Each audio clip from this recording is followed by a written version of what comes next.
किस वेद में योग का उल्लेख मिलता है? अथर्ववेद, ऋग्वेद, सामवेद, यजुर्वेद। ऋग्वेद में योग का उल्लेख मिलता है। भारतीय संस्कृति में आदि योगी किसे कहा गया है?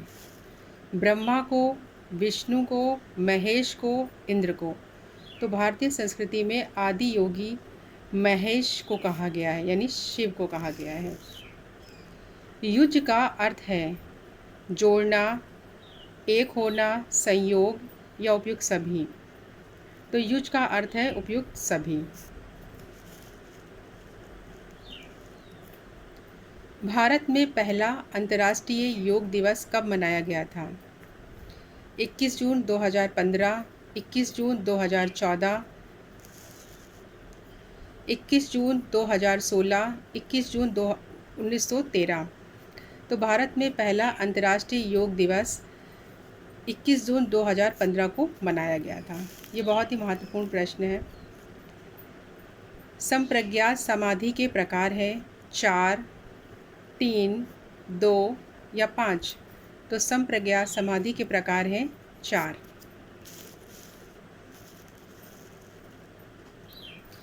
योग सूत्र में नियमों की संख्या है 3, 5, 7 या 9। तो योग सूत्रों में नियमों की संख्या 5 है। पतंजलि के अनुसार यम का 5वां चरण है सत्य, अहिंसा, असत्य, अपरिग्रह। तो पतंजलि के अनुसार यम का 5वां चरण है अपरिग्रह।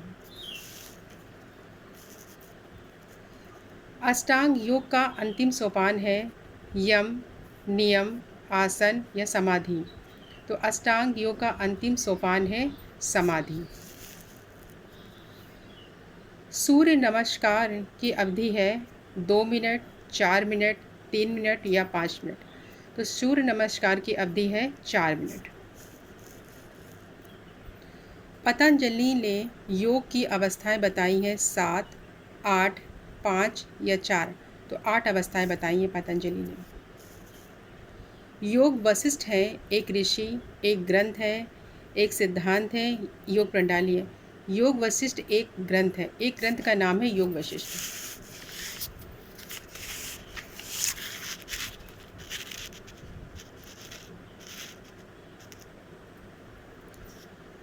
योग के इतिहास को कितने भागों में बांटा गया है? 2, 3, 4 या 5। तो योग के इतिहास को 4 भागों में बांटा गया है। समग्र योग रचित है अरबिंदो द्वारा, महर्षि कपिल के द्वारा, महर्षि गौतम के द्वारा या पतंजलि के द्वारा। तो समग्र योग रचित है अरबिंदो के द्वारा।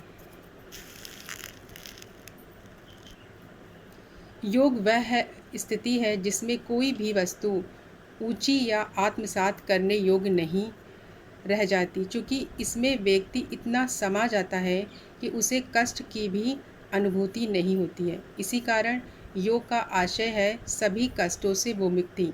ये कथन किसने कहा है? श्रीमद् भगवद गीता, योग दर्शन, न्याय दर्शन या समग्र योग। तो ये कथन श्रीमद् भगवद गीता का है। योग प्रदीपिका रचयित है किसने लिखा है? पतंजलि के द्वारा, स्वात्माराम द्वारा, श्रीनिवास योगी द्वारा या नित्यानाथ द्वारा। तो ये स्वारात्म द्वारा लिखा गया है। निद्रा के प्रकार हैं 2, 5, 3 या 4। तो निद्रा के प्रकार हैं 3। योग के अनुसार नियम है 3, 4, 5 या 6। योग के अनुसार नियम कितने होते हैं? 5 हैं। आसन को परिभाषित करते हुए स्थिर सुखासन किसने कहा है? दयानंद सरस्वती ने, विवेकानंद ने, अरबिंदो ने या पतंजलि ने। तो ये बात पतंजलि ने कही है। आसन को मुख्यतः कितने वर्गों में बांटा गया है? 3, 4, 5 या 6। तो आसन को 3 वर्गों में बांटा गया है। पतंजलि ने योग साधना के कितने अंगों का वर्णन किया है? तो 6, 4, 8 या 5? तो पतंजलि ने योग साधना के 8 अंगों का वर्णन किया है। योग सूत्र में यम के अंग बताए गए हैं 5, 4, 3 या 2। तो 5 अंग बताए गए, योग सूत्र में नियम 5 बताए गए हैं।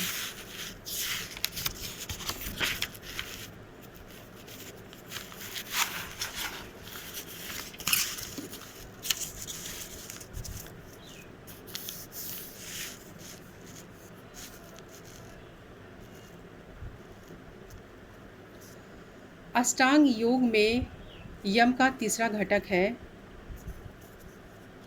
सत्य, अहिंसा, असत्य या अपरिग्रह। तो असत्य है। अष्टांग योग में यम का तीसरा घटक असत्य है।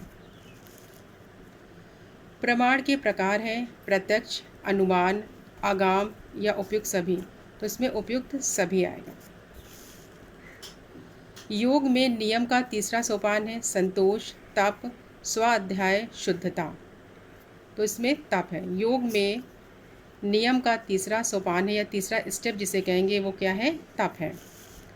ध्यान के प्रकार हैं सगुण, निगुण, सगुण और निर्गुण दोनों या इनमें से कोई नहीं। तो इनमें से कोई नहीं है, ध्यान की प्रकार नहीं है। षट कर्म का प्रकार नहीं है धोती, बस्ती, नैति या उपवास। तो उपवास नहीं है। ये तीनों प्रकार है लेकिन उपवास नहीं है। ध्यान की पराकाष्ठा कहा गया है। ध्यान की पराकाष्ठा किसे कहा गया है? तप को, उपवास को, धारणा को या समाधि को। तो ध्यान की जो पराकाष्ठा है यानी सबसे ऊंची अवस्था जो है वो है पराकाष्ठा यानी समाधि है। विश्व योग दिवस मनाया जाता है 21 मार्च को, 21 अप्रैल को, 21 मई को या 21 जून को। तो ये 21 जून को मनाया जाता है।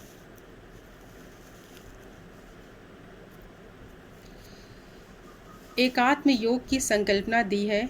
एकात्म योग की संकल्पना किसने दी है? अरबिंदो ने, वशिष्ठ ने, विश्वामित्र ने या कश्यप ने। तो ये दी है अरबिंदो ने। तप के मुख्य प्रकार हैं 4, 3, 5 या 2। तो तप के मुख्य प्रकार होते हैं 3। कायिक तप का उदाहरण है सत्य और अहिंसा, असत्य और अपरिग्रह या असत्य और ब्रह्मचार्य या ब्रह्मचार और अहिंसा। तो कायिक तप का उदाहरण होता है पहले ब्रह्मचार और अहिंसा, ये आएगा, दोनों आएंगे, ब्रह्मचार और अहिंसा। वह आसन जिसके द्वारा पूर्ण विश्रांति प्राप्त होती है वो कौन सा आसन है? सिद्धासन, मुक्तासन, श्वासन या वृषासन। तो शवासन है ये।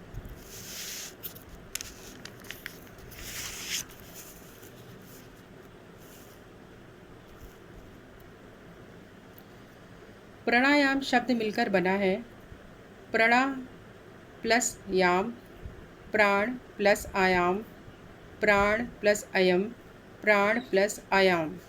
तो प्राणायाम मिला है प्राण प्लस आयाम।